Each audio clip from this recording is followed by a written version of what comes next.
Subscribe करें और bell दबाएं ताकि कोई खबर रह न जाए।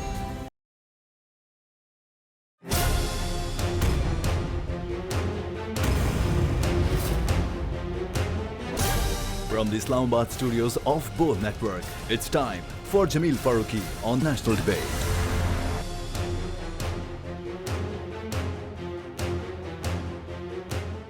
Good evening, welcome to National Debate. इसे शोमिया किस्मत कहिए या अलमिया, तब्दीली का सुनामी तब्दीली के लिए था, यानी निजाम बदलना था, यानी निजाम जिंदगी बदलना था, यानी system of the state change करना था, यानी हुकूमत चलाने का तरीका कार बदलना था। लेकिन तब्दीली का सुनामी खुद तब्दीली का शिकार नजर आता है। गुज़िश्ता पौने 3 साल के दौरान, यानी अगर आप इसको 2.5 साल भी कंसीडर कीजिए तो इन 2.5 साल के दौरान वफाकी काबीना के अंदर 5 मरतबा तब्दीलियां हो चुकी हैं। यह बहुत बड़ी न्यूज है, यानी 2.5 साल के दौरान 5 मरतबा फेडरल कैबिनेट तब्दील कर दी गई है। और हमें यह बात अचंभे की इसलिए नजर आती है क्योंकि यह एक क्रिकेट ग्राउंड नहीं है, ये पाकिस्तान की सियासत है, यह हुकूमत है। और अगर आप अपनी वजारत के अंदर स्टैब्लिश नहीं है, अगर आप अपनी वजारत के अंदर सेटल्ड नहीं है, अगर आप अपनी वजारत के अंदर मामलात और मेयारात को सही तरह जांच और परख नहीं रहे हैं, अगर हर 6 महीने के बाद आपको सिस्टम से निकालकर किसी और वजारत में बिठा दिया जाता है, तो फिर यह सोचने की बात है कि जिसने तब्दीली लानी थी वो खुद तो मुसलसल बदल रहा है, लेकिन जहां तब्दीली लानी चाहिए थी वहां मामलात स्टैटिक हैं। मैं आपको तब्दीली की दास्तान ज्यादा तफसील से तो नहीं, लेकिन कम से कम यह जरूर बता देता हूं कि पहली तब्दीली उस वक्त आई जब 2018 के अंदर वफाकी काबीना कॉन्स्टिट्यूट हुई और वफाकी काबीना के वज़रा ने हल्फ लिया। तो वज़रा की फौज जफर मौज थी जो ये नैरेटिव लेकर आई कि हमने तब्दीली लानी है। फिर अप्रैल 2019 में सबसे पहली तब्दीली उस वक्त आई जब फवाद चौधरी साहब को मिनिस्टर इंफॉर्मेशन से हटाकर उनको साइंस एंड टेक्नोलॉजी दे दिया गया और लोगों के जहनों में यह बात आना शुरू हो गई कि अभी चंद दिन पहले तो आप लाए थे, उसके बाद आपने हटा दिया, तो यह क्यों हटाया। और उससे भी बड़ी तब्दीली यह थी कि जिस शख्सियत के ऊपर आपने 8 साल तक एक कार्ड प्ले किया और वो ये था कि असद उमर साहब आपके मुल्क के फाइनेंसेस को दुरुस्त कर दें, इकोनॉमी को बेहतर कर देंगे, उन शख्सियत को आपने रिप्लेस कर दिया हफीज शेख साहब से। और हफीज शेख साहब वो साहब थे जो माजी में मुख्तलिफ आमिरों और जमहूरी कुव्वतों के साथ बतौर वजीर खजाना या मुशीर खजाना काम करते रहे। तो इससे बड़ी अचंभे की बात उस वक्त लोगों के लिए नहीं हो सकती थी। दूसरी बड़ी तब्दीली अप्रैल 2020 में आई, उस वक्त भी काबीना के अंदर एक बहुत बड़ा चेंज देखने को मिला और लोग फिर हैरान हुए कि जिन्होंने सिस्टम को तब्दील करना था वो खुद तब्दीली का शिकार हो गए हैं। दिसंबर 2020 में फिर तब्दीली आई और यह तब्दीली बड़ी तब्दीली थी क्योंकि इसमें शेख रशीद साहब को वज़ीर दाखिला बना दिया गया। और शेख साहब वो साहब थे जिनके बारे में खान साहब अपने एंड पर कहा करते थे कि इस शख्सियत को तो मैं कभी अपना चपड़ासी भी ना रखूं। तो ये बहुत बड़ा चेंज था। और अब मार्च 2021 में, यानी 2.5 या पौने 3 साल होने को है, और इस दौरान आपने मुशीर खजाना जिसे अपना रखा हुआ था हफीज शेख साहब, जिनके बारे में आप कहते थे कि पॉलिसीज उनकी नहीं चलती, डायरेक्टिव्स मेरे होते हैं because I am the chief executive of the country. और अब हुआ यह कि उनको आपने हटा दिया और यह कहकर और बारहा कहकर कि वो नाकाम पॉलिसियां दे रहे थे, आपने हमाद अजहर साहब को फाइनेंस मिनिस्ट्री दे दी। और इस तब्दीली के अंदर भी सबसे बड़ी तब्दीली हमें यह देखने को मिली कि एक दिन पहले फाइनेंस मिनिस्टर साहब यह अनाउंस करते हैं कि वो भारत से तिजारत का आगाज कर रहे हैं और उससे अगले दिन वफाकी काबीना और प्राइम मिनिस्टर उस चीज को नेगेट करते हैं कि यह उस वक्त तक नहीं हो सकता जब तक कश्मीर के आर्टिकल 370 और 35A की एब्रोगेशन का मामला रिस्टोर नहीं होता। तो वो लोग जो तब्दीली लाने के लिए यानी सिस्टम बदलने के लिए आए थे वो खुद तब्दीली का शिकार दिखाई देते हैं। तो सवाल किससे किया जाए। Agenda on the national debate पर बात करने से पहले हम बात करेंगे ट्रेंडिंग टुनाइट की। ट्रेंडिंग टुनाइट आज का हमारा हैशटैग है सेकंड इनिंग्स। सेकंड इनिंग्स मुझे जमील फारूकी कहते हैं। आप मेरा प्रोग्राम नेशनल डिबेट बोल न्यूज पर मुलाजा करते हैं। ऑन द डिबेट टुनाइट आज के हमारे मुअज़्ज़ज़ मेहमानान में शामिल हैं जनाब शब्बर ज़ैदी साहब। आप पाकिस्तान के मारूफ इकोनॉमिस्ट हैं, पाकिस्तान के मारूफ चार्टर्ड अकाउंटेंट हैं और साबिक चेयरमैन FBR भी हैं। हमारे दूसरे मुअज़्ज़ज़ मेहमान होंगे जनाब मखदूम शहाबुद्दीन साहब। आप पाकिस्तान पीपल्स पार्टी का साउथ पंजाब का फेस हैं और आप ख़ानदानी सियासतदान भी हैं, साथ साथ पाकिस्तान के साबिक वज़ीर ख़जाना, साबिक वज़ीर सेहत और मुख्तलिफ मिनिस्ट्रीज रख चुके हैं। कमल शौजब साहिबा, आप पाकिस्तान तहरीक इंसाफ के सीनियर रहनुमा हैं, आप पार्लिमानी सेक्रेटरी बराए मनसूबाबंदी भी हैं और मुतवक्के यही है कि आने वाले दिनों में वो पाकिस्तान की स्टेट मिनिस्टर किसी मिनिस्ट्री की हो सकती हैं। हमारे आज के चौथे मेहमान जनाब हाफिज़ हुसैन अहमद साहब, आप सीनियर रहनुमा हैं जमीयत उलमा इस्लाम पाकिस्तान के। मैं पाकिस्तान के मारूफ इकोनॉमिस्ट और साबिक चेयरमैन FBR जनाब शब्बर ज़ैदी साहब को प्रोग्राम में खुश आमदीद कहता हूँ। सर, आप तशरीफ़ लाए, आपने वक्त निकाला, आपका बहुत बहुत शुक्रिया। अब शब्बर ज़ैदी साहब, पाकिस्तान के फाइनेंसेस का मसला क्या है? क्या हम दुरुस्त ट्रैक पर हैं और ऐसा क्या है जो हफीज़ शेख साहब नहीं कर पाए और अब हमाद अजहर साहब कर लेंगे? देखिए, पाकिस्तान के फाइनेंसेस का मसला ये है कि हमने कोई भी बड़ा फैसला नहीं किया है और मेरी इमरान खान से शिकायत ही ये है कि वो बड़े फैसले नहीं कर रहे और जबकि उनके अंदर ये बड़े फैसले करने की सलाहियत है। मैं आपको फैसले बता देता हूँ, फिर आप खुद ही अंदाज़ा कर लीजिएगा कि मैं क्या कह रहा हूँ। जी प्लीज़। पहला फैसला ये है कि मैंने उन्हें कहा था और अभी भी कहता हूँ कि आपको रिटेलर, होलसेलर को और अनडॉक्यूमेंटेड इकोनॉमी को डॉक्यूमेंट करना पड़ेगा। अगर कोई आदमी ये समझता है कि वो अनडॉक्यूमेंटेड इकोनॉमी के साथ मईशत को चला लेगा तो वो पाकिस्तान को नहीं जानता है। ये पहली बात। दूसरी बात, पाकिस्तान में जो पावर का मसला है, एनर्जी का मसला है, उसमें हमने 1974 के बाद से कोई बड़ा डैम नहीं बनाया है और हम कह रहे हैं कि हम थर्मल पर पाकिस्तान को जिंदा रखेंगे। ना हमने एटॉमिक का कोई मसला बनाया है, तो वो भी आपका अनरिजॉल्व फैसला है। उसके बाद हमने स्टेट एंटरप्राइजेस को के बारे में कोई फैसला नहीं किया है, उसको भी हमने बैक बर्नर पर डाला हुआ है। उसके बाद हमने पाकिस्तान में नए सूबे बनाने के मसले को बैक बर्नर पर डाला हुआ है। हमने पाकिस्तान में प्रोविंशियल फाइनेंस कमीशन को बैक बर्नर पर डाला हुआ है। हमने पाकिस्तान में जो पाकिस्तान की इंपोर्ट सब्स्टिट्यूशन इंडस्ट्री है उसको हमने क्रश किया हुआ है। हमने फॉरेन एक्सचेंज के मैटर को में हवाले हुंडी को नहीं सेटल किया है। तो अब अगर ये बुनियादी मसाइल जो पाकिस्तान की मईशत के हैं, इनको अगर आप सही नहीं करेंगे तो आप हफीज शेख को ले आए, हमाद अजहर को ले आए, असद उमर को ले आए, इसाक डार को ले आए, किसी को ले आए, ये सब बेकार की बातें हैं और ये टाइम ज़ाय करने की बातें हैं। मैं तो अब इस पर गुफ्तगू करने के लिए भी तैयार नहीं हूँ। आपके नाम से एक बात मंसूब की गई है और वो ये कि ज़ैदी साहब निजी महफिल में कहते हैं कि अब प्राइम मिनिस्टर पाकिस्तान इमरान खान हमेशा से जहाँ जहाँ ज़ैदी साहब हाथ डालने की कोशिश करते थे वो मना करते थे कि यहाँ हाथ नहीं डालो क्योंकि ये तो मेरा फाइनेंसर है। क्या इस बात में कोई सदाकत है? ये जो सीनियर सहाफ़ी तज्ज़िये कर रहे हैं वो गलत मंसूब कर रहे हैं आपसे ज़ैदी साहब? ये जो बयान है ये 100% गलत है और ये बिल्कुल 100% गलत है। ये कभी इमरान खान ने मुझे नहीं कहा कि ये मेरा फाइनेंसर है।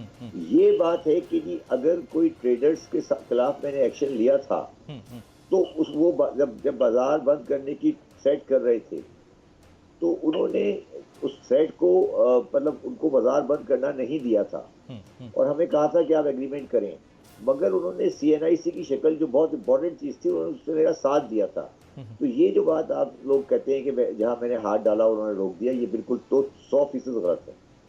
मुआशी टीम में आपको सबसे ज्यादा रुकावटों का सामना टैक्स कलेक्शन में किसकी जानिब से करना पड़ा जो आपकी बात को सुन नहीं रहा था जब आप गवर्नमेंट का हिस्सा थे?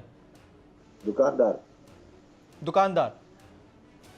मुआशी टीम में से कोई नहीं आपको तंग कर रहा था? हफीज शेख साहब या दीगर लोगों में से? असद उमर साहब?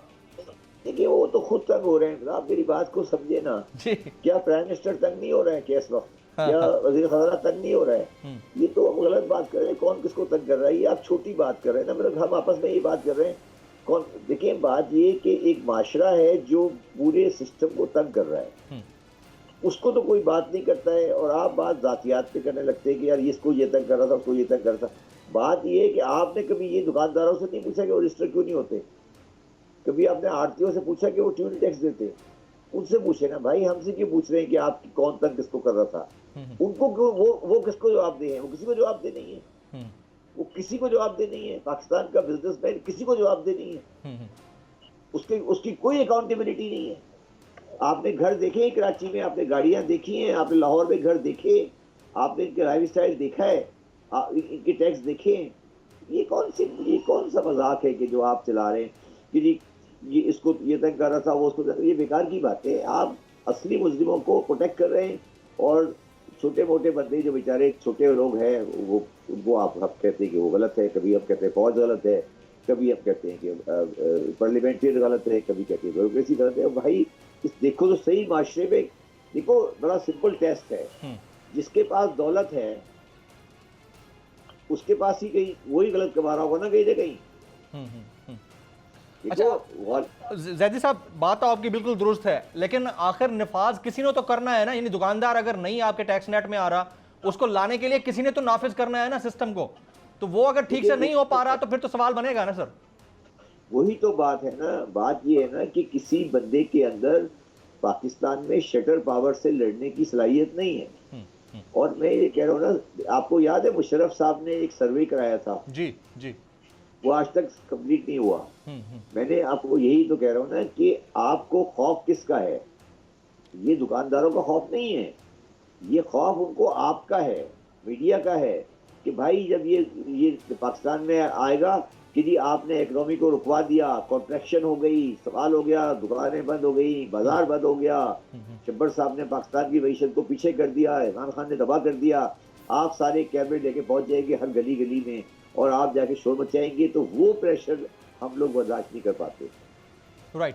अच्छा, एक टर्मिनोलॉजी मैंने आपके ज़बान से सुनी और बड़ी इंपॉर्टेंट है कि रियासती सरपरस्ती में करप्शन का एक तरीक़ाकार है, तो वो ज़रा वाजे कर दीजिएगा कि ज़ाहिर है कि आप एनी शाहिद हैं, आप सिस्टम के अंदर थे, तो कैसे रियासती सरपरस्ती में करप्शन हो रही है? पाकिस्तान में 1992 के बाद से 2018 तक जितने भी क़वानीन बने हैं regarding foreign exchange, regarding income tax और चंद एक और क़वानीन हैं, वो सारे रियासत ने बनाए हैं करप्शन को प्रमोट करने के लिए। मिसाल मैं देता हूँ, पाकिस्तान में 1992 में नवाज शरीफ साहब ने एक कानून बनाया जिसका नाम था protection of economic reform act, जी, जिसे पीरा कहते हैं। उस कानून ने दो चीजों को जन्म दिया, एक थी करेंसी एक्सचेंज कंपनी और एक थी फॉरेन एक्सचेंज डीलर्स। उसने पाकिस्तान में रक्शे वाले को भी डॉलर की तरफ माइल कर दिया और वो सारा दिन हवाला करते हैं और कोई काम नहीं करते और बिजनेसमैनों का सारा पैसा वो हवाले से बाहर भेजते और मंगवाते हैं और ये सारी चीजें कानून के दायरे में हुई। इसको कहते हैं स्टेट स्पॉन्सर्ड करप्शन। उसके बाद नवाज शरीफ साहब ने एक कानून बनाया जिसका नाम था प्रिजम्पटिव टैक्सेशन। उसमें उन्होंने कहा हम इनकम टैक्स नहीं करेंगे, हम टैक्स करेंगे रिसीट को और रिसीट को टैक्स कर देंगे या इम्पोर्ट वैल्यू टैक्स कर देंगे। उस कानून को अजमल मियाँ साहब ने सुप्रीम कोर्ट ने भी वैलिड कर दिया। जी जी। वो जो अजमल मियाँ साहब का डिसीजन है जिसको हम इलाही कोर्ट में मिलकर डिसीजन कहते हैं, वो पाकिस्तान की तारीख में जस्टिस मुनीर के फैसले से भी गंदा डिसीजन है। उसने पाकिस्तान के कानून को तबाह कर दिया, टैक्स के कानून को। ये कहलाती है स्टेट स्पॉन्सर्ड करप्शन। पाकिस्तान को किसी एक इंसान ने खराब नहीं किया, पाकिस्तान को रियासत के उन इदारों ने खराब किया है जिन्होंने पाकिस्तान में नाजायज दौलत को कमाना और नाजायज दौलत के कमाने को बाहर ले जाने की इजाजत दी है। आपने मेरे खिलाफ अक्सर ये बात सुनी होगी कि मैं बड़े लोगों का एडवाइजर हूँ और मैं लोगों का टैक्स बचाता हूँ। मैंने इसलिए जो आपका मैं आज भी पाकिस्तान के तमाम बड़े बिजनेस का एडवाइजर हूँ, मगर मैं सैयद बाबर अली का एडवाइजर हूँ। मैं किसी दुकानदार का कभी एडवाइजर नहीं रहा। राइट। मैंने कभी किसी अनलिस्टेड कंपनी का कोई मैटर नहीं किया। मैं ये समझाने की कोशिश कर रहा हूँ, ये दुकानदार और आड़ती और ये 47 के बाद पैदा होने वाले इंडस्ट्रियलिस्ट जो हैं, ये कारोबारी नहीं है, ये दुकानदार हैं और ये एक्चुअली रेंट सीकर हैं और ये हवाले के पैदावार हैं। इस हवाले की पैदावार को क्रिएट 1992 के बाद किया है। इस जुर्म में नवाज शरीफ भी शामिल है, इस जुर्म में मुबेदी भुट्टो भी शामिल है, इस जुर्म में मुशर्रफ भी शामिल है। प्रॉब्लम ये है कि इमरान खान इस जुर्म में शामिल नहीं है, मगर अगर इमरान खान ने इस इस सिस्टम को नहीं गिराया तो हम 5 साल बाद ये कहेंगे कि इमरान खान भी जुर्म में शामिल है। लेकिन जैदी साहब, इस सिस्टम को ठीक करने के लिए जिस तरह आप स्टेट स्पॉन्सर्ड करप्शन का लफ्ज इस्तेमाल कर रहे हैं, और बड़ा वैलिड आपने लॉजिकल एक डिबेट में मुझे मुब्तला किया, तमाम पब्लिक को किया, ऑडियंस को मुब्तला कर दिया, तो अब उस सारी सूरत हाल में अगर इमरान खान साहब के पास ऑप्शन है तो क्या है? मतलब स्टेट स्पॉन्सर्ड करप्शन की बैकिंग पे तो फिर 1973 का कॉन्स्टिट्यूशन है, और कॉन्स्टिट्यूशन बदलना इतना आसान तो नहीं है जैदी साहब। देखिए इमरान खान, मैंने जो आपके ख्याल में मैं क्यों बाहर बैठा हूँ, मैंने हवाले वालों पे हाथ डाल दिया, मैंने प्रिजर्वेटिव टैक्सिंग को खत्म कर दिया, मैंने परचेजेस पे CNIC कार्ड डाला, जिसमें मैंने कहा कि अगर आप परचेज करेंगे 50,000 तो आप आइडेंटिटी कार्ड देंगे। परचेज के आइडेंटिटी कार्ड पे दुकानों का ताल्लुक क्या है? दुकानें क्यों बंद हुई? आप जरा सोचे ना मैं क्या कह रहा हूँ। बिल्कुल ठीक, आप समझे? जब तो ये आपको नजर आ गया कि क्या है, मैंने कहा कि आप इलेक्ट्रिक मीटर जो इंडस्ट्रियल कंज्यूमर उनको आप रिकॉर्ड पे लाए। तो वो इमरान खान, मैं तो अपनी सेहत की वजह से और अपनी कुछ वसाइल की वजह से बाहर आ गया, क्योंकि मैं नहीं चाहता था कि मैं वहाँ बैठ के मुख्तलिफ चीज़ों में प्रेशर में आऊँ और मेरी फैमिली सफ़र करे, तो मैं आ गया। मगर मैं जो चीज़ करके आ गया था वहाँ पर, अब पाकिस्तान में कोई ताकत उसको रिवर्स नहीं कर सकेगी, अब सिर्फ इम्प्लीमेंटेशन की बात है। मैंने कहा था कि बैंक अकाउंट का डिटेल होना चाहिए। देखिए अब आप कह रहे हैं कौन सही करेगा? कल परसों एक नोटिफिकेशन इशू किया है पंजाब गवर्नमेंट ने चीनी के ऊपर, पता नहीं आपने देखा नहीं देखा? जी जी जी जी जी जी मैंने देखा है जी, देखा है। अच्छा, वो नोटिस कहता है कि चीनी की दुकानों की रजिस्ट्रेशन होगी और वो अब जाएगी। अगर ये नोटिफिकेशन इम्प्लीमेंटेशन हो जाती है, और मैंने उसके ऊपर एक ट्वीट भी किया है, और इमरान खान ने मेरे ट्वीट को मतलब पढ़ा है उन्होंने, मतलब ट्वीट को पता लग जाता है कि आपका ट्वीट कौन पढ़ा। तो उस ट्वीट को मैंने लिखा है कि ये करें, और अगर इसमें कोई रुकावट आए तो आप आर्मी और रेंजर की मदद लें। अगर ये दुकानों को, चीनी की मेटल की दुकानों को रजिस्टर कर पाते हैं आर्मी और रेंजर की मदद लेकर, तो मैं आज आपको यकीन से कहता हूँ कि इमरान खान को कोई भी पावर से नहीं हटा सकेगा अगले 20 साल। जैदी साहब, मसला मामला पावर का तो है ही है, लेकिन मामला साथ साथ ये भी है कि आप करेक्टिव मेजर्स किस तरह से और कैसे लेते हैं। जिस तरह आप खुद कहते हैं कि 1973 का कॉन्स्टिट्यूशन बहुत बड़ी हिंड्रेंस है रिफॉर्म्स करने में, और खासतौर पर टैक्स रिफॉर्म्स करने में। जब इतनी बड़ी हिंड्रेंस है तो उसको एक ऐसा बंदा जिसकी गवर्नमेंट खड़ी ही चंद सीटों के ऊपर है, मौलिक है, हवा में मौलिक है, हंग पार्लियामान है, वो कैसे कर लेगा? बात सुनो ना, मैंने कहा ना तुम्हें, ये ऑर्डिनेंस तो आ गया ना, 23 तारीख को आ गया ना पंजाब में। अब अगर दुकानें रजिस्टर हो गई, इससे कोई ताल्लुक नहीं है मेजोरिटी और नॉन मेजोरिटी से, अगर दुकानें रजिस्टर हो गई और चीनी की प्राइस पे इम्प्लीमेंटेशन हो गई तो कामयाबी हो गई। फिर ये कह रहा हूँ ना आपको, एक दफा बाजार में दाखिल तो हो ना। देखिए मेरी बात समझिए, आप लोग बहुत बड़ी बड़ी बातें करते हैं ना कि पार्लियामेंट में मेजोरिटी नहीं, ये नहीं है भाई। सिंपल बात है, एक दुकान खुली हुई है जो चीनी बेच रही है, रजिस्टर्ड नहीं है, आपने उसे रजिस्टर करना है। अगर रजिस्टर करने में वो कामयाब हो गया तो वो कामयाब हो गया हमारी मैशत में, अगर नहीं हुआ तो वो बेकार नाकाम हो गया, खत्म बात। राइट, बड़ा जबरदस्त, बड़ी बात नहीं आप कह रहे हैं। बड़ा जबरदस्त सलूशन आपने दिया है, बड़ा जबरदस्त सलूशन दिया है। और इस सलूशन नहीं दिया मैंने नहीं दिया। ये गवर्नमेंट ने एक नोटिफिकेशन जारी किया है, पंजाब गवर्नमेंट ने, मेरा ट्वीट पढ़ लीजिएगा, कि आप चीनी की दुकानों को, स्टोरेज को रेगुलेट करेंगे और चीनी 90 रुपए से ज्यादा नहीं बेचेगा कोई। ठीक है, ये लिखा है। मैंने उसमें लिखा है कि इसको सारे बेसिक कमोडिटी पे ऐड करें, इसको पूरे पाकिस्तान में इंट्रोड्यूस करें, और अगर कोई दुकानदार इसमें आए बाएं शाएं करे तो उसमें आर्मी और रेंजर को इस्तेमाल करें, इम्प्लीमेंट करवाएं। यानी आम तरीन बात यह है कि उसकी इम्प्लीमेंटेशन प्रॉपर हो जाए। बिल्कुल ठीक है, बिल्कुल ठीक है। जैदी साहब साथ रहिएगा। हमें आर्मी और रेंजर को हमें साबिक इस्तेमाल करने की बात की है कि वो पाकिस्तानी आम पुलिस से नहीं घबराते। बिल्कुल ठीक है। साबिक वफाकी वज़ीर ख़जाना जनाब मखदूम शहाबुद्दीन साहब इस वक्त हमारे साथ मौजूद हैं। शहाबुद्दीन, शुक्रिया आपके वक्त के लिए। अब ECC में किसी भी मामले की मंजूरी क्या वज़ीर आज़म की हामी के बगैर हो सकती है? आप तो फॉर्मर फाइनेंस मिनिस्टर हैं, आपको तो ज़्यादा पता होगा कि इतनी बड़ी काउंसिल के अंदर या कमेटी के अंदर अगर कोई बात चलती है तो वो कैसे मंजूरी की तरफ जा सकती है विदाउट द परमिशन या उनके नॉलेज में प्राइम मिनिस्टर के? देखिए साहब, वजीर आजम का एग्री करना तो बहुत जरूरी है, लेकिन जो मैंने सुना है ये सुनी सुनाई बात है कि जो ईसीसी डिसीजन करता है उस पे प्राइम मिनिस्टर साहब एग्री करते हैं और करना भी चाहिए, लेकिन जरूरी नहीं कि वो एग्री करे। ये उस पर कोई मेरे ख्याल में उन पर कोई ऐसी पाबंदी नहीं है, लेकिन हुआ ऐसे करता है हमेशा कि जो ईसीसी डिसाइड वो प्राइम मिनिस्टर उसके कबूल करता है, प्राइम मिनिस्टर उसको उसमें हाँ में हाँ मिलाता है। और दूसरी बात, प्राइम मिनिस्टर को पता होता है कि ये ईसीसी क्या करेगी, अप्रूव करेगी या डिसअप्रूव करेगी, प्राइम मिनिस्टर को भी पता होता है। तो मखदूम साहब, हो सकता है क्या ये पॉसिबिलिटी है कि वजीर आजम बिल्कुल लाइल्म हो, ईसीसी कोई तजवीज मंजूर करे, फाइनेंस मिनिस्टर उसको प्रेस कॉन्फ्रेंस में भी ले आए, स्ट्रेटेजिक मामलात हों और स्टेक होल्डर्स को इसका इल्म तक भी ना हो? क्या ये मुमकिन है, मुमकिनात में शामिल है मखदूम साहब?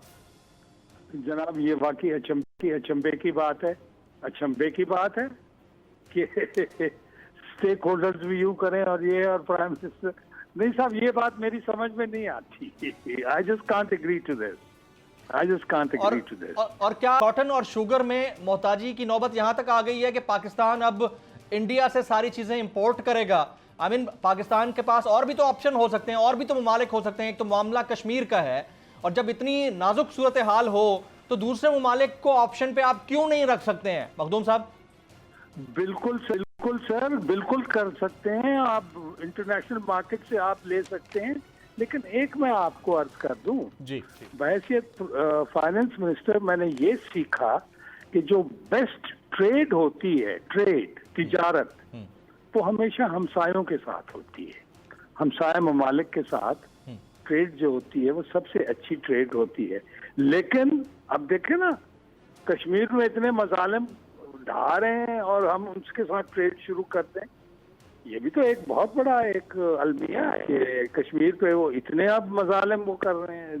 डेली 2-3 आदमी शहीद हो रहे हैं, हम कश्मीरी भाई हमारे, और हम उनके साथ क्या है, चीनी ले रहे हैं।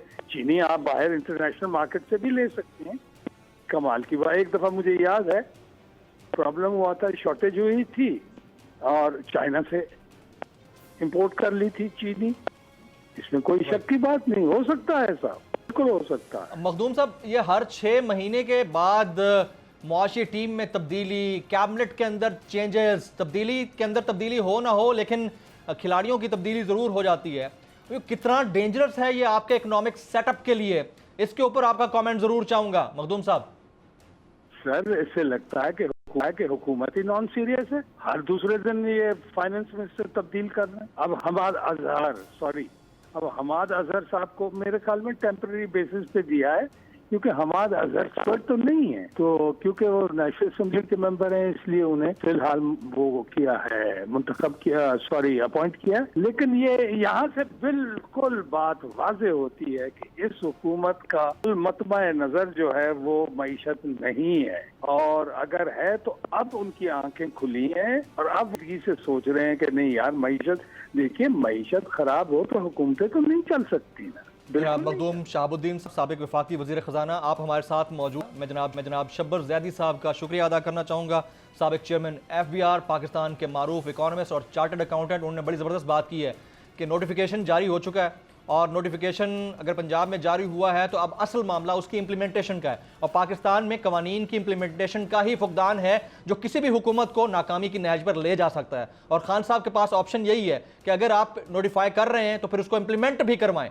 और शब्बर ज़ैदी साहब ने एक और बड़ी इंपॉर्टेंट बात कह दी कि 2-2.5 साल रह गए, उसके बाद अगर खान साहब कुछ कारकर्दगी ना दिखा पाए, ख़ासतौर पर टैक्स नेट में लोगों को लाने के निज़ाम में, तो फिर 5 साल बाद हम भी ये बात कर रहे होंगे, यानी 2023 में, कि खान साहब भी इस तमाम सिस्टम का हिस्सा बन चुके हैं और इस निज़ाम के ख़राबी में वो भी शामिल हैं। बाकी गेस्ट पैनलिस्ट हमारे साथ मौजूद रहेंगे। ब्रेक के बाद जब वापस आएंगे, कांवल शौज़ब, मखदूम शहाबुद्दीन और इसके अलावा हाफिज़ हुसैन अहमद साहब से तफसीली बात होगी। आफ्टर दिस ब्रेक साथ रहिए।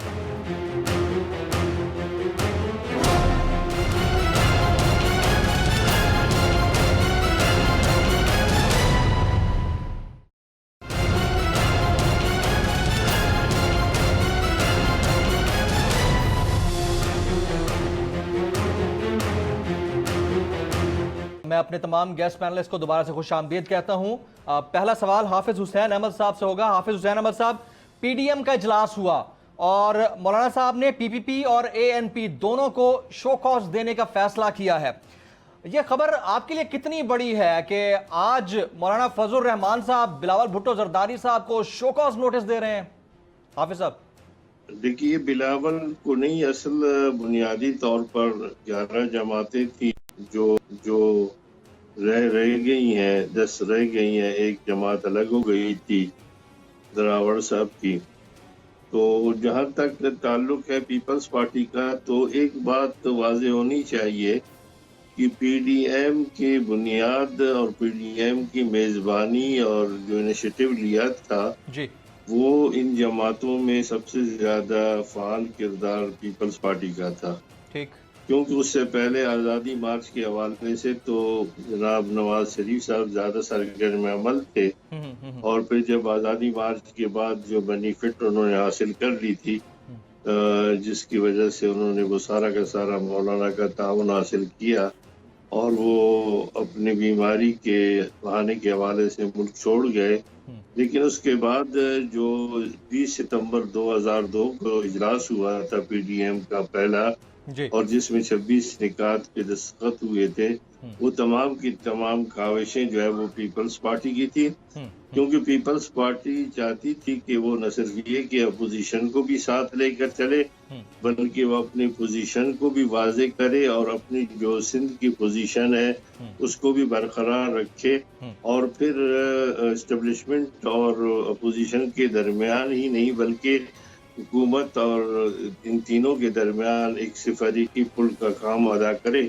चूँकि जरदारी साहब का खेल था, तो इसलिए मैं समझता हूँ कि बिलावल साहब को जो बच्चा है भी और उनका तजुर्बा नहीं है, अच्छा, बिलावल या मरियम को किसी किस्म की शौकात देने की बजाय ये तो तौहीन अदालत की तरह तौहीन पीएमडी होगा, फिर तौहीन में सियासत होगी। असल जो पीछे से मोहरे और असल जो मंसूबा है वो या तो जरदारी साहब का है या फिर नवाज शरीफ के बयानिया का है। अच्छा, मरियम और बिलावल साहब के ऊपर इसका इल्जाम थोपना जो है वो मैं समझता हूँ कि वो सही नहीं है। तो हाफिज साहब समझते हैं ये जो लॉन्ग मार्च तय हुआ था 26 मार्च को, उसके बाद से कोई डेट नहीं आई है, सब एक अलग से शेल में चले गए हैं, फोर फ्रंट पे इस वक्त कोई नहीं है। इस लॉन्ग मार्च कैंसिल होने की रीजन क्या हो सकती है? क्या मामला तय पा गए हैं हाफिज साहब? देखिए, लॉन्ग मार्च के हवाले से जो तल्ख तजुर्बा आज़ादी मार्च के हवाले से जमीयत उलमा इस्लाम फेक हुआ था और जिसके हवाले से हमारे तहफ़्फ़ुज़ात थे, उसके बाद हमारे कारकुन भी और दीगर तमाम लोग इस बारे में यकीनन सवालात कर रहे थे। लेकिन जिस अंदाज में लाहौर का प्रोग्राम और जलसा नाकाम हुआ, उसके बाद मुस्लिम लीग नून की जानिब से जहाँ पर खुसूसन जो इस पंजाब में यहाँ के पंजाब में सेंट्रल पंजाब में जहाँ पर मुस्लिम लीग नून के सबसे ज्यादा कौमी और सूबाई असम्बली की नशस्तें हैं, वहाँ से जब जलसा कामयाब नहीं हो सका तो वहाँ से धरने के लिए भी सूरत हाल कोई उम्मीद अफजा नहीं थी। तो मैं समझता हूँ कि फिर मुस्लिम लीग नून जरा पीछे हटने लगी, लेकिन बड़ी होशियारी के साथ एक बार फिर नवाज शरीफ साहब और मुस्लिम लीग नून ने मुस्लिम लीग पाकिस्तान के साथ मिलकर सूरतकारी की और इसके साथ लॉन्ग मार्च के साथ इस्तीफों को नती किया। याद रहे कि 26 निकात में इस्तीफे एक अलग ऑप्शन थे आखिरी, और लॉन्ग मार्च एक अलग ऑप्शन था। पहले लॉन्ग मार्च करनी थी और लॉन्ग मार्च के बाद ही इस्तीफों के ऑप्शन को इस्तेमाल करना था, लेकिन इस्तीफे के ऑप्शन को इसलिए लॉन्ग मार्च से मुंसलिक कर दिया गया क्योंकि पता था कि पीपल्स पार्टी इस तरफ नहीं आएगी।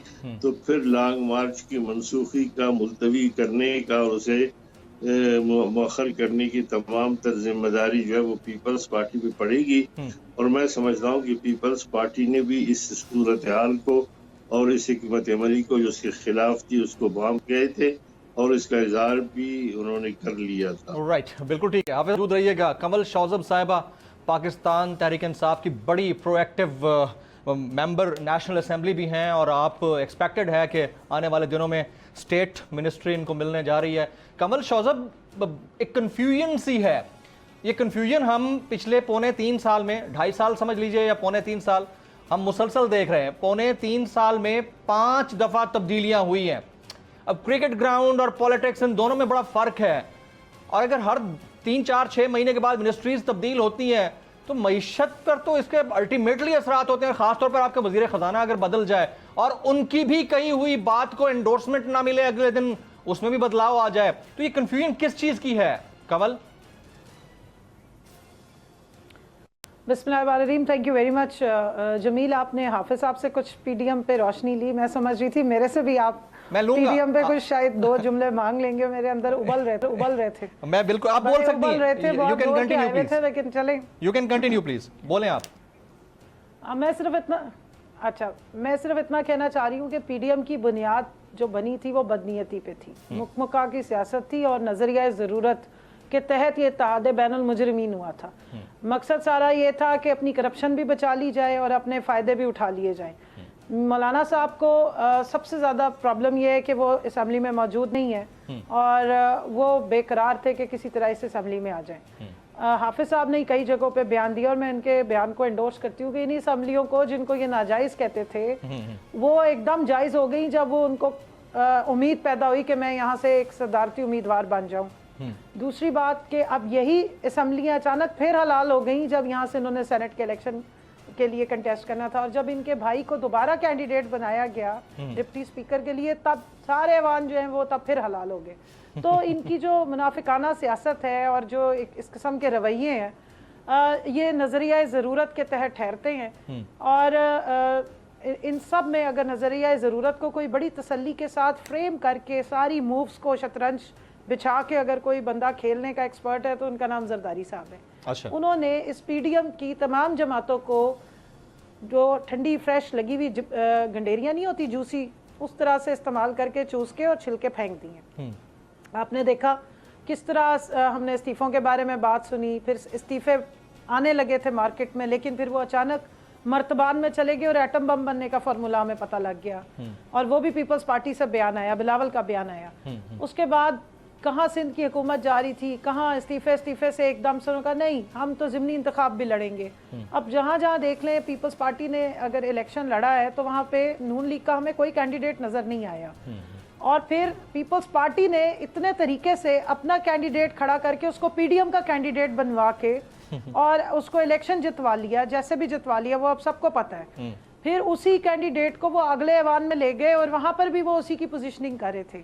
तो फिर अचानक से ये चूसी हुई गंडेरियों को ख्याल आ गया कि भाई हमारी कुछ ज्यादा ही गड़बड़ हो गई है, ये थोड़ा सा जागने का टाइम है और वहां से चले ये तो एक फैक्टर है और इस फैक्टर का तमाम तर जो अल्टीमेट बेनिफिशियरी है वो गवर्नमेंट ऑफ पाकिस्तान है, क्योंकि अगर जरदारी साहब किसी को फायदा पहुंचा रहे हैं तो वो पाकिस्तान तहरीक इंसाफ को फायदा पहुंचा रहे हैं, ये एक अलग डिबेट है।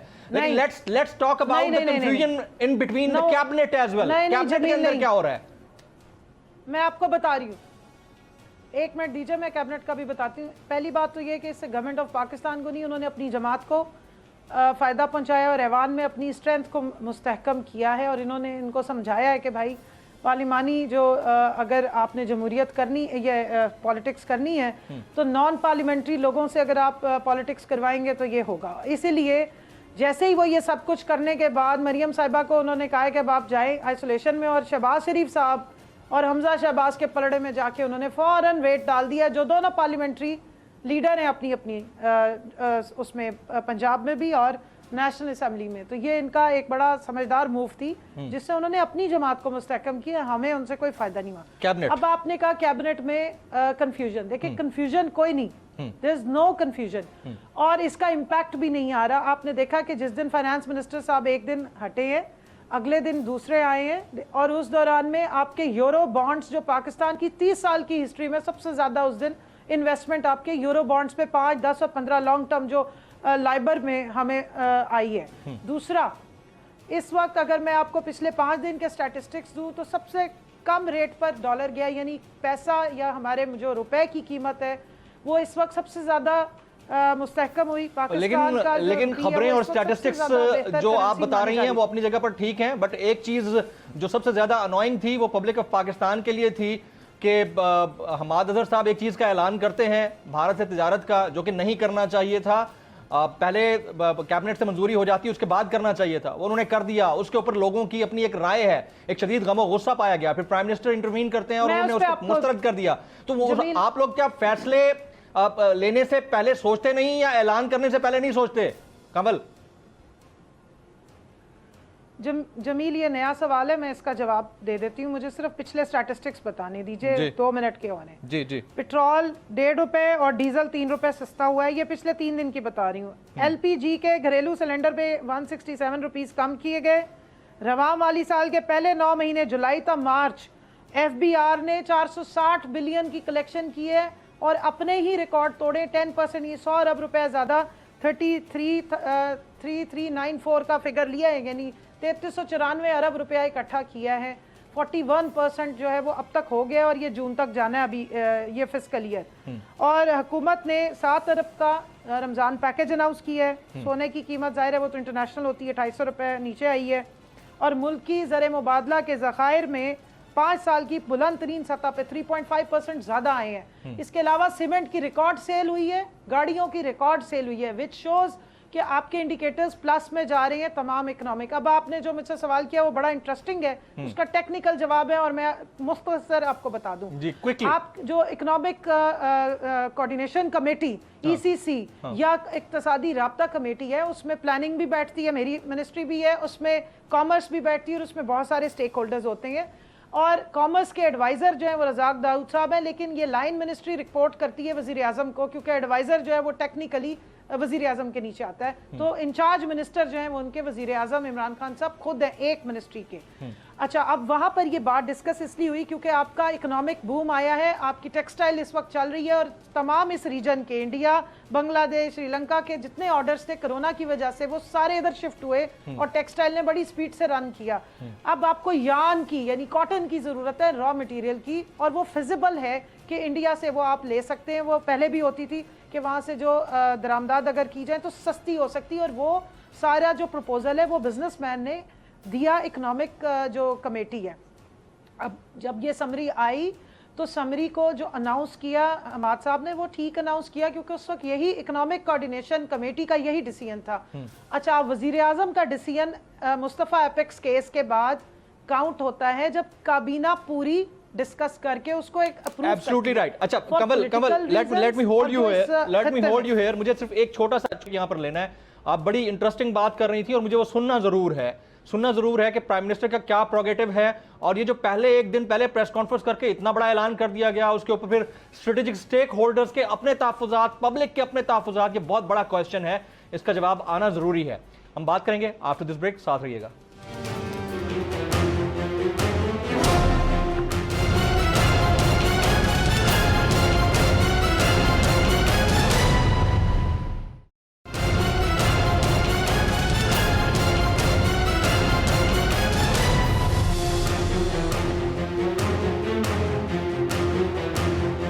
Welcome back. तमाम गेस्ट पैनलिस्ट मेरे साथ मौजूद हैं। कंवल शौजब बता रही थी कि प्राइम मिनिस्टर पाकिस्तान ने क्यों बाद में हमाद अजहर साहब की प्रेस कॉन्फ्रेंस में किए गए ऐलान को मुस्तरद किया, उसकी रीजन क्या रही है। कंवल, अगर आप क्विकली इसके ऊपर कमेंट कर दें, ये बड़ा इंपॉर्टेंट जवाब था और पब्लिक सुनना चाहती है, प्लीज।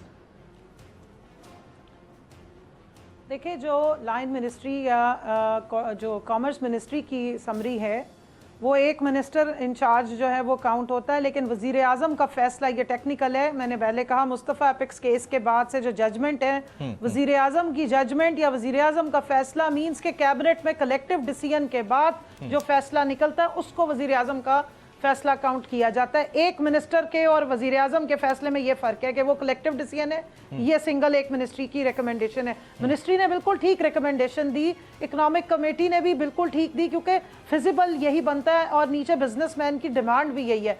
लेकिन जब आप आए वहां पर और कलेक्टिव डिसीजन हुआ जिसमें स्ट्रैटेजी, जिसमें डिफेंस, जिसमें आपके फॉरेन मिनिस्टर सब बैठते हैं, और वहां पर जब आप देखते हैं कि 370A रिवोक नहीं हुआ और अगर हम सारे मामला नॉर्मलाइज कर देंगे तो फिर उसका एक हमें setback लेकिन भी मिलेगा। और कमल उसमें यहाँ पर defense एक सवाल strategy जो भी बनता है वो obviously- ये है कि अगर ये रिकमेंडेशन थी, if it was a recommendation on part of the federal finance minister Hammad Azhar, तो प्रेस कॉन्फ्रेंस की क्या जरूरत थी? ये सवाल सब कर रहे हैं, प्रेस कॉन्फ्रेंस नहीं करनी चाहिए थी? फिर रिकमेंडेशन को प्राइम मिनिस्टर के पास लेके जाते या कैबिनेट के पास लेके जाते, उसके बाद प्रेस कॉन्फ्रेंस करते। ये उजलत किस चीज की थी?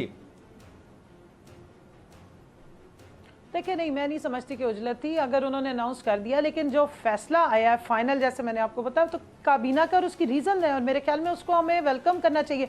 बिजनेस के हिसाब से हम्माद अजहर साहब ने गलत बात नहीं की, आप पहले भी बिजनेस कर रहे थे, आप ट्रेड भी कर रहे थे, लेकिन जब यही तो डिफरेंस है कलेक्टिव विजडम में। उन्होंने जो आपको अनाउंसमेंट की या डिसीजन बताया कि ये फैसला नीचे इकोनॉमिक कोऑर्डिनेशन कमेटी ने लिया, उन्होंने ये नहीं कहा था कि काबीना ने फैसला किया, उन्होंने काबीना या वजीर आजम का फैसला आके नहीं बताया, उन्होंने इकोनॉमिक कोऑर्डिनेशन कमेटी का फैसला आके आपको बताया, या उन्होंने जो मिनिस्ट्री है ऑफ कॉमर्स का वो फैसला बताया। लेकिन जब वो काबीना में गया, काबीना ने उसकी पॉलिटिकल इम्प्लीकेशंस देखी, स्ट्रेटेजिकल देखी, इस रीजन में जो हमारी बनती हैं इंटरनेशनल रिलेशनशिप के हिसाब से देखी, तो उसमें उन्होंने दूसरी इम्प्लीकेशंस को प्रायोरिटी दी, बिजनेस को इस वक्त पीछे रखा, और अब हम उसके ऑल्टरनेट जाहिर देखेंगे कि कहीं और से जहां हमारी डिमांड है वो हम पूरी करेंगे। ऑब्वियसली इतनी सस्ती नहीं मिलेगी, लेकिन फिर हमने कुछ ना कुछ जाहिर है उसकी कॉस्ट पे करनी पड़ेगी, और हमारे जाहिर बिजनेसमैन के प्रॉफिट में उसका मार्जिन कम होगा। लेकिन मैं समझती हूँ कि इसको अप्रिशिएट करना चाहिए कि we do appreciate that, we do appreciate that। देखिए प्राइम मिनिस्टर के एंड पे जो हुआ उसको अप्रिशिएट हम करते हैं, लेकिन जहां पर क्रिटिसिज्म बनता है वहां क्रिटिसिज्म होना चाहिए, क्योंकि एक कंफ्यूजन को शो करता है। आप कहती हैं नहीं है कंफ्यूजन, हम भी ये समझते हैं कि कंफ्यूजन अगर है तो नहीं होनी चाहिए। जमील, मैं आपको सिर्फ बता दूं कि ये डेमोक्रेटिक प्रैक्टिसेस में किस मिनिस्ट्री ने किस तरीके से परफॉर्म करना है, कहाँ जाके कोऑर्डिनेशन होती है, आई थिंक ये एक बेहतर मौका था कि लोगों को भी समझ आए कि किस तरीके से काम चलते हैं। ये कलेक्टिव डिसीजन होता है और ओपन डेमोक्रेटिक प्रैक्टिसेस यही है कि हर मिनिस्ट्री अपनी मर्जी से जो लोगों की, जो बिजनेसमैन की एस्पिरेशंस या उनकी ख्वाहिशात है वो सामने लेकर आए। लोगों को डिफरेंस पता चलना चाहिए कि किधर हुकूमत सेक्रीफाइस कर रही है। कमल, आप साथ रहिएगा, आप साथ रहिएगा। हमने अपनी, एक मिनट सिर्फ मेरा आखिरी जुमला सुन लें। जी प्लीज, जमील आखिरी जुमला सुन लें। प्लीज। हमने फायदे के ऊपर, हमने अपने बिजनेस फायदे के ऊपर, हमने इस वक्त इकोनॉमिक फायदे के ऊपर रीजनल और कश्मीर को प्रायोरिटी दी है। इस पे आपको प्राइड लेना चाहिए, इसे कंफ्यूजन या इसे कॉन्स्पिरेसी में नहीं बदलना चाहिए। फायदा ये था कि इंडिया से हम खोल देते ट्रेड, हमें वो तो हम सब यही चाहते हैं कि ना हो कश्मीर, कश्मीर हमारे लिए प्रायर है, इसमें कोई शक नहीं है, वी अप्रिशिएट दैट। लेकिन हाँ, वी अप्रिशिएट दैट, कश्मीर पे प्रायोरिटी, बिल्कुल, और इस पे हमें प्राइड लेना चाहिए, इस पे हमें अप्रिसिएशन लेनी चाहिए कि फायदे को छोड़ के हम प्रिंसिपल पे स्टैंड किए, इसमें कोई शक नहीं है। आप साथ रहिए कमल। मैं मखदूम शाह हमारे साथ मौजूद हैं, उनसे मैं जानना चाहूँगा। मखदूम साहब, कम से कम आप इस चीज़ को तो अप्रिशिएट करेंगे, आप साबिक वज़ीर ख़जाना हैं, आप पाकिस्तान पीपल्स पार्टी का फेस है साउथ पंजाब से, कम से कम हुकूमत संजीदा तो है मईशत बहाल करने में, और अगर ये तब्दीली की तरफ कदम है तो आपको ये किस नौइयत की तब्दीली लगती है? आपसे आखिरी कॉमेंट चाहूँगा मैं, मखदूम साहब। मुझे लगता है कि अब ये संजीदगी से ये कहते देर आए दुरुस्त आए। चलिए, अब जरा उनकी आंखें खुली हैं, इतना अर्सा तो 3 साल तो वो सोए रहे हैं, अब उनकी आंखें खुली हैं कि यार मईशत भी कोई चीज है। Now they have started to compromise on sovereignty. ये तो एक बहुत बड़ी गलती, भयानक गलती। इस तब्दीली, क्या तब्दीली आई है हुजूर, मुझे ये बताएं। मुझे तो कोई तब्दीली नजर नहीं आई। हाँ, एक तब्दीली जरूर आई है कि बहुत अरसे के बाद एक प्राइम मिनिस्टर आपको मिला है जो कि जाती तौर पर दयानतदार है। He is an honest man. लेकिन उसकी टीम बिल्कुल थर्ड क्लास। मुझे लगता है कि अब ये संजीदगी से ये कहते हैं देर आए दुरुस्त आए। ठीक है, ये आप जो फरमा रहे हैं ना कि जो चीज आई देर से आई, लेकिन एक बात का आपने कॉम्प्लीमेंट दिया है और ये मैं कमल की तरफ थ्रो करूंगा। कमल, इस पर कोई कमेंट कीजिएगा। अपोनेंट है पाकिस्तान पीपल्स पार्टी के, साउथ पंजाब से सीनियर रहनुमा है, मुख्तलिफ वजारतों पर रहे, वजीर खजाना रहे।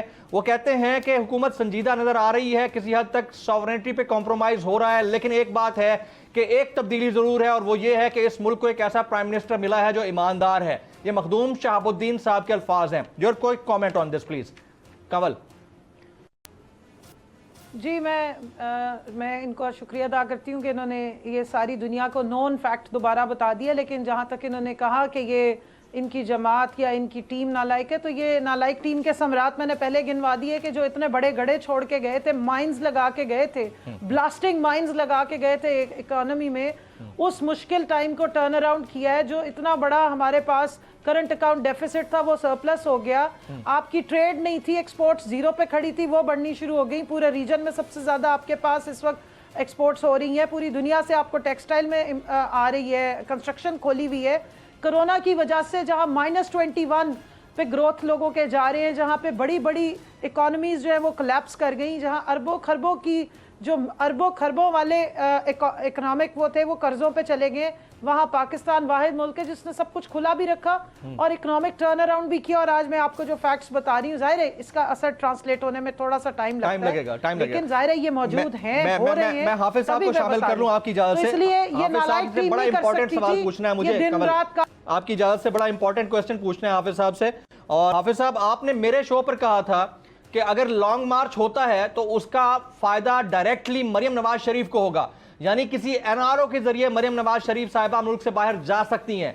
ये आपका स्टेटमेंट था मेरे शो के ऊपर। अब तो लॉन्ग मार्च नहीं हो रहा, तो क्या अब एनआरओ वाली बात खत्म हो गई या अब भी मरियम जा सकती हैं? हाफिज साहब, देखिए, मरियम साहब की जाने में जो रुकावट है वो ईसीएल के हवाले से है, और बदकिस्मती कही या खुशकिस्मती की इसकी जिम्मेदारी हटाने की और लगाने की वजीर आजम के पास है। और उससे पहले जो नवाज शरीफ साहब के हवाले से जो सूरतकारी की गई थी या जो एनआरओ दिया गया था, और डॉक्टर अदनान से लेकर बुजदार समेत और फिर डॉक्टर यास्मीन राशिद वगैरह और आपके सर्विसेज अस्पताल के लेवाटी और तमाम डॉक्टर्स, ये तमाम के तमाम जो मुलविस थे, जाहिर है कि वो एक तयशुदा अमर था जिसमें बैन अक़वामी इस्टेब्लिशमेंट भी का बुनियादी किरदार था। और अगर उस तरीके से देखा जाए तो 11 महीने जो ट्विटर खामोश रहे थे, तो उससे पता चलता था कि उसके बाद मरियम साहबा भी वालिद साहब के साथ पीछे जाने वाली थी। लेकिन हुआ बात ये कि जब सूरत हाल पता चला वजीर आजम को, तो वो जिस अंदाज में उसको जोश भी आता है और बाद में कभी होश भी आ जाता है, जब उसे होश आया तो पता चला कि उसके साथ हाथ हो चुका है, तो फिर उन्होंने ईसीएल से नाम निकालने से कतई इनकार किया। और आपने देखा होगा कि इमरान खान ने वाज़े तौर पर कहा कि मैं हुकूमत छोड़ सकता हूँ, असम्बली तोड़ सकता हूँ, लेकिन किसी को जो है जाने की इजाज़त नहीं दूंगा। तो उस हवाले से मामला बिगड़े। फिर जुबैर साहब ने कोशिश की आर्मी चीफ के साथ, लेकिन वहाँ भी जब दाल नहीं गली तो फिर 11 महीने के बाद दोबारा इस वाले को शुरू हुआ।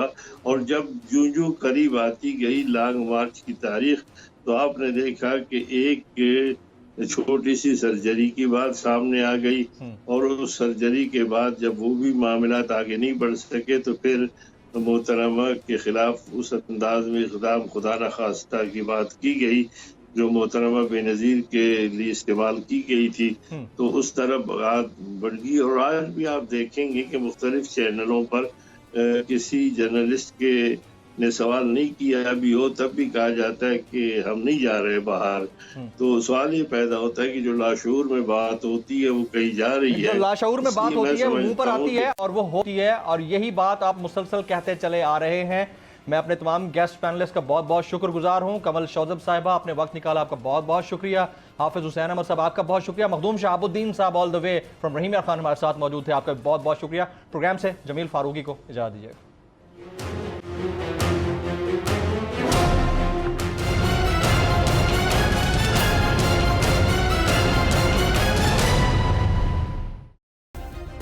सब्सक्राइब करें और बेल दबाएं ताकि कोई खबर रह न जाए।